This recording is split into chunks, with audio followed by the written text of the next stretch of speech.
Welcome to the Business of Apparel podcast. This is the place to learn how to start and scale your own apparel brand and fill it with loyal customers for years to come.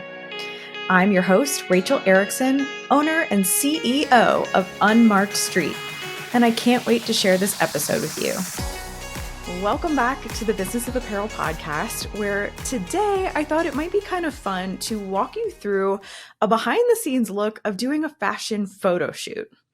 And I don't know about you, but when I think fashion photo shoot and someone says that to me, I can close my eyes and just visualize that scene in The Devil Wears Prada where Andy is like bringing these animal print dresses out to Central Park and they're doing these like crazy, ridiculous Vogue-like fashion photo shoots.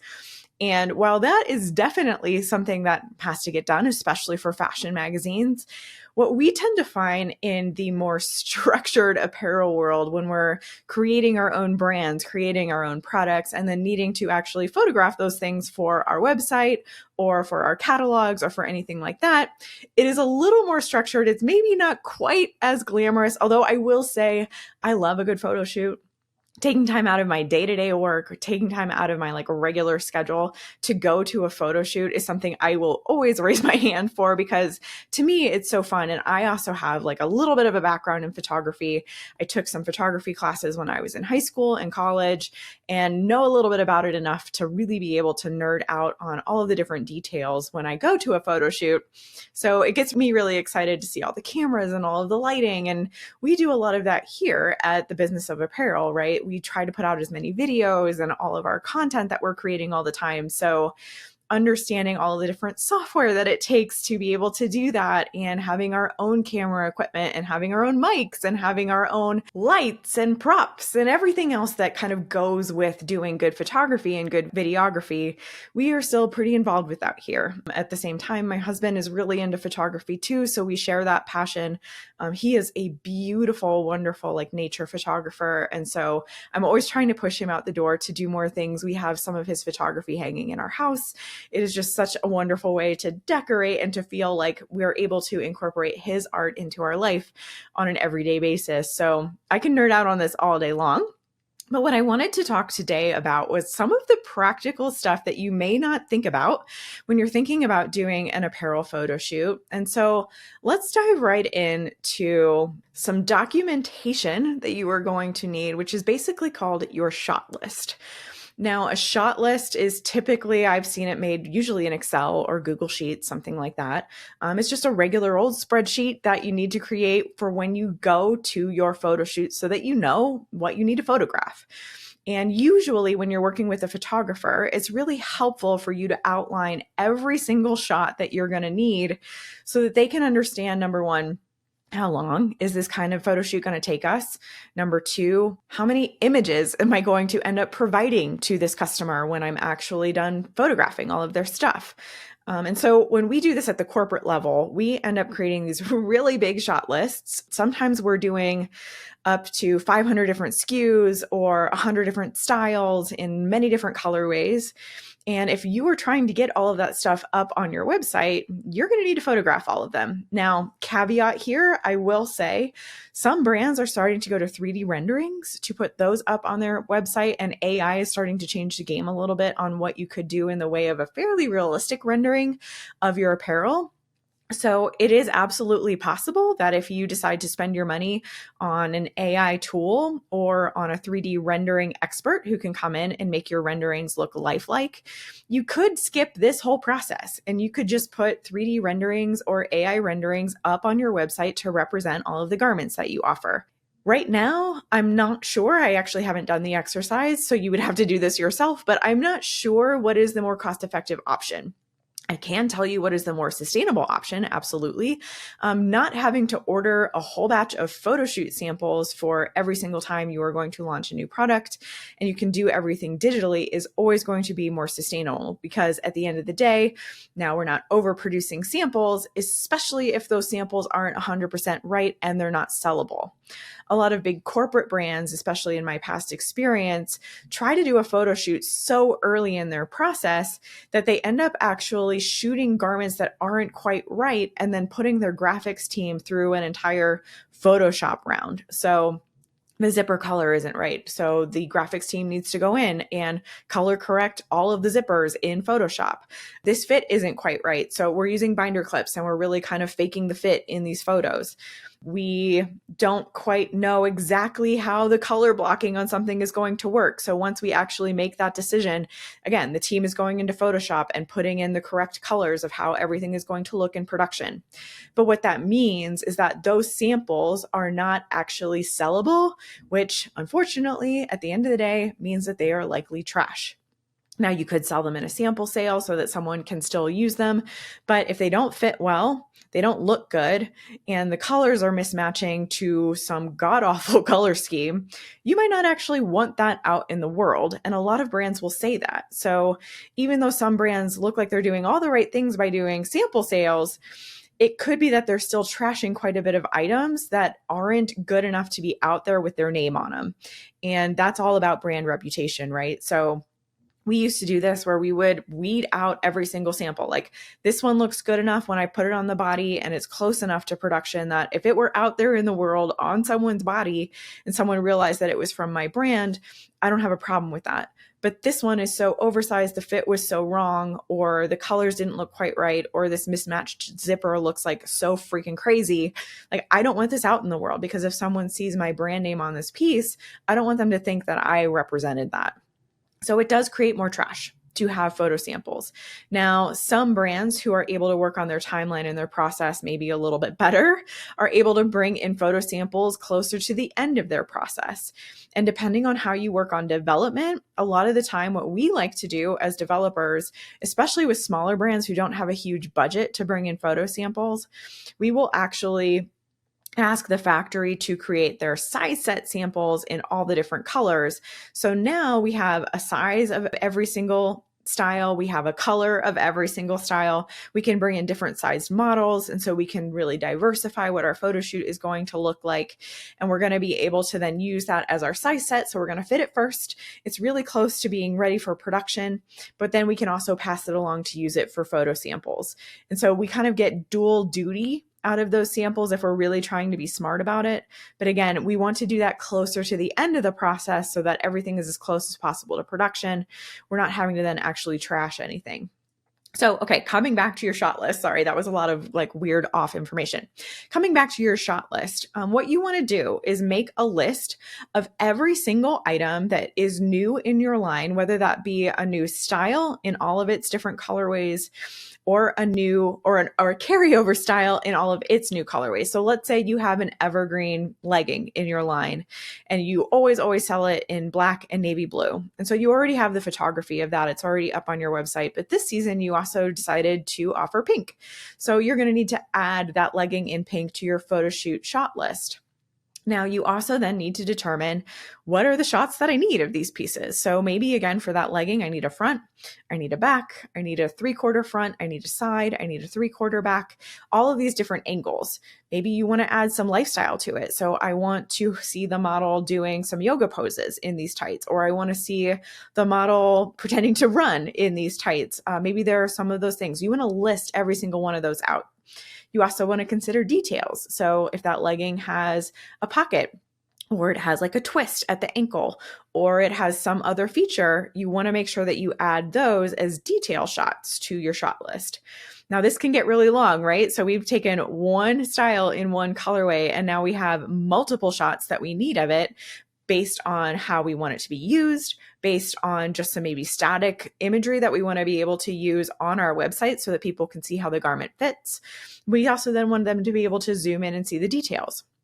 So again, you want to make this entire list. And so this list does get really, really long. I've had some shot lists after going through our entire line and getting ready to go to photo shoots that are thousands and thousands of lines long. But again, it's really important for us to have that full list and then send it to the photographer so that they know.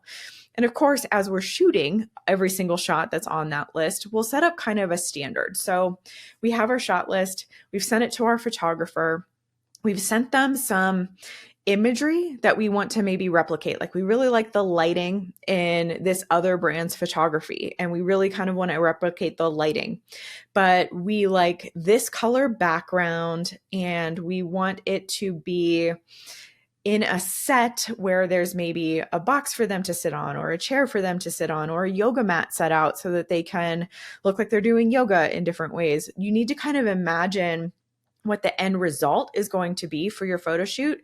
And this also goes into like the animal print in the central park kind of thing. Like, what are you imagining for this photo shoot, right? And the world is your oyster in this. Imagining what a photo shoot or a video shoot could look like can be anything. You can be out in nature and taking all of your photographs out there. You can be in a studio with like a paper background and make sure that everything looks very professional and clean. There are so many different options. It's literally the sky is the limit on what you want your photo shoot to look like. But getting all of that information to your photographer ahead of time so that they can prepare to set up lighting. They can either prepare, especially if you want to be outside, prepare for a certain time of the day so that they're working with a kind of lighting that they prefer. All of those things need to be set up and prepped by your photographer so that when you all get there and you've got all these clothes that you need to photograph, you're ready to go. Everybody knows what their job is. Everybody knows what they're moving into. Are you sick of being stuck on the sidelines of the apparel industry and you just want to be put in the game? Then join our 100% free workshop, Secrets Behind Billion-Dollar Apparel Brands, and learn the strategies, tactics, and secrets used by the most successful companies in the world. We'll cover everything from setting your brand standards to big brand line planning and executive level processes. In this workshop, you're going to learn how to name your target customer, rationalize your line, calculate product margins, roll up your revenue, and see potential profits while figuring out how to build a unique calendar for your brand. You're going to learn that and so much more. Are you ready to take your apparel business to the next level? Sign up today and use code PODCAST for a 10% discount on the full Business of Apparel online course or any of our mini courses after the workshop. Visit www.thebusinessofapparel.com/secrets to register. Don't miss out. So you show up on photography day. You will probably be working with, number one, your photographer, obviously. We really recommend that you send either a designer or a product manager to your photo shoot so that you have someone who knows the product inside and out. This is what it should fit like. This is what details are important. This is how we want the customer to wear it. Sometimes if you don't send someone from your team who understands all of those details, the photographer and the stylist who are there are going to make assumptions. And so, for example, let's say you sent a really oversized relaxed sweater and you expect it to be worn off the shoulder and kind of slouchy. Well, they might not understand it. And so they might think that it's meant to be fit a little bit closer to the body. They might actually tap into one of the models who's a size or two bigger. And now all of a sudden your oversized sweater looks like a fitted sweater. It's just on a different model. And so what you want to do is make sure that you have someone there who knows the product inside and out, knows the intention of the product so that they can help make sure every single shot is being done in the appropriate way for you and your brand. You will have a stylist who I mentioned. So this person is basically responsible for getting the models dressed, making sure everything looks really clean. Like if there are wrinkles in something, they're helping to kind of zhuzh them out.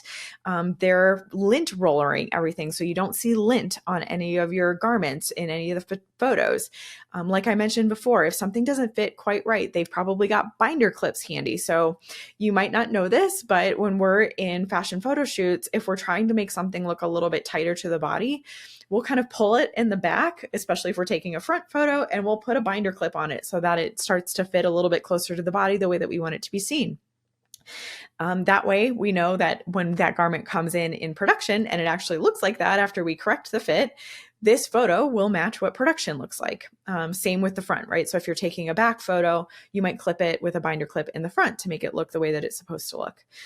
Your stylist is going to be helping with all of those different kinds of things. Your stylist will also help you to determine outfits. So for example, I've been to a lot of cycling apparel photo shoots, right? So if you're putting on this jersey, what are the bib shorts or what are the leggings that go with it? If you're putting on this jacket, does it need to be layered over top of something?